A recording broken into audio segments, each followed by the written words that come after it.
September மாதத்தில் நாடு முழுவதும் வழக்கத்தை விட அதிகமாக மழை பெய்ய வாய்ப்புள்ளதாக இந்திய வானிலை ஆய்வு மையம் எச்சரித்துள்ளது. இந்த மாதம் சராசரியாக 109% மழைப்பொழிவு இருக்கும் என தெரிவித்துள்ளது. வட மாநிலங்களில் கடந்த சில நாட்களாக தொடர்ந்து கனமழை பெய்து வருகிறது. இதனால் அப்பகுதிகளில் உள்ள ஆறுகளில் வெள்ளப்பெருக்கு ஏற்பட்டு மக்கள் மிகவும் பாதிப்படைந்துள்ளனர். இதனால் மக்களின் இயல்பு வாழ்க்கை அங்கு பெரிதும் பாதிக்கப்பட்டுள்ளது. குறிப்பாக ஜம்மு காஷ்மீர், இமாச்சல பிரதேசம், உத்தரகாண்ட் மற்றும் பஞ்சாப் ஆகிய மாநிலங்களில் தொடர்ந்து பெய்து வரும் மழையால் நிலச்சரிவுகள், திடீர் வெள்ளம், சாலை பள்ளங்கள் மற்றும் விரிவான உள்கட்டமைப்பு சரிவு போன்ற பாதிப்புகள் ஏற்பட்டுள்ளது.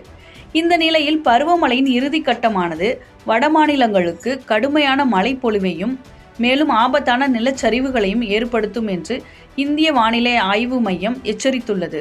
அதன்படி செப்டம்பர் மாத மழைப்பொழிவு இயல்பை விட அதிகமாக இருக்கும் என்று இந்திய வானிலை ஆய்வு மையம் கணித்துள்ளது.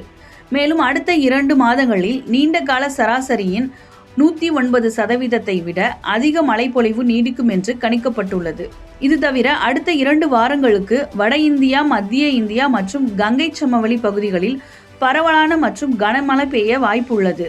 வடகிழக்கு, கிழக்கு மற்றும் தென்னிந்தியாவின் சில பகுதிகளில் வழக்கத்தை விட குறைவாக மழை பெய்யக்கூடும் என்றும் கூறியுள்ளது. இந்த அதிக மழைப்பொழிவு விவசாயத்திற்கும் நீர் ஆதாரங்களுக்கும் மிகவும் நன்மை பயக்கும் என்றாலும் வெள்ளம், நிலச்சரிவு போன்ற இடர்பாடுகளும் ஏற்பட வாய்ப்புள்ளன. எனவே பொதுமக்கள், அதிகார அமைப்புகள் முன்னெச்சரிக்கை நடவடிக்கைகளை மேற்கொள்ள வேண்டும் என்று வானிலை ஆய்வு மையம் எச்சரித்துள்ளது. கடந்த 4-5 ஆண்டுகளாக செப்டம்பர் மாத மழைப்பொழிவு அதிகரித்து வருவதாக வானிலை ஆய்வு மையம் குறிப்பிட்டுள்ளது.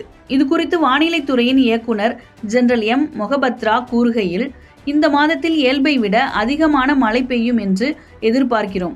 இது அவ்வப்போது மேக வெடிப்புகள், மண்சரிவுகள், நிலச்சரிவுகள் போன்ற நிகழ்வுகளுக்கு வழிவகுக்கும். பல ஆறுகள் உத்தரகாண்டில் உருவாகின்றன.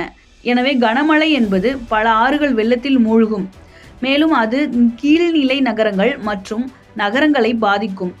இந்த அபாயங்களை தவிர்க்க கண்காணிப்பு மற்றும் பாதுகாப்பு முயற்சிகளை மேம்படுத்துவது மற்றும் பாதிக்கக்கூடிய துறைகளில் வலுவான அமைப்புகளை நிறுவுவது அவசியம் என தெரிவித்துள்ளார்.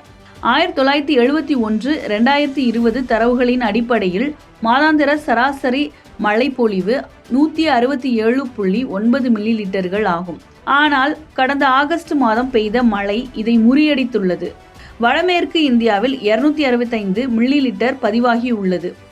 இது 2021க்கு பிறகு அதிகபட்சம் மற்றும் 1901க்கு பிறகு 13வது அதிகபட்சம் என வானிலை மையம் தெரிவித்துள்ளது.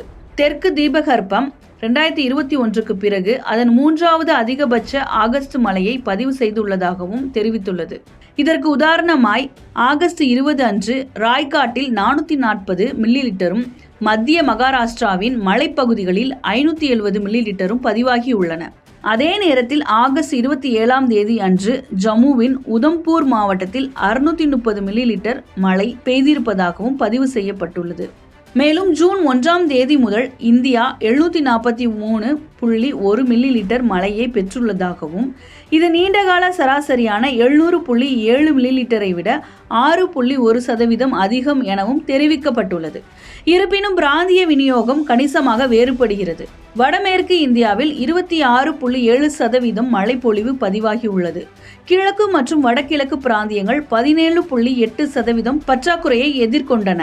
மத்திய இந்தியாவில் 8.6% மழைப்பொழிவும், தென்னிந்தியாவில் 9.3% மழைப்பொழிவும் பதிவாகியுள்ளன.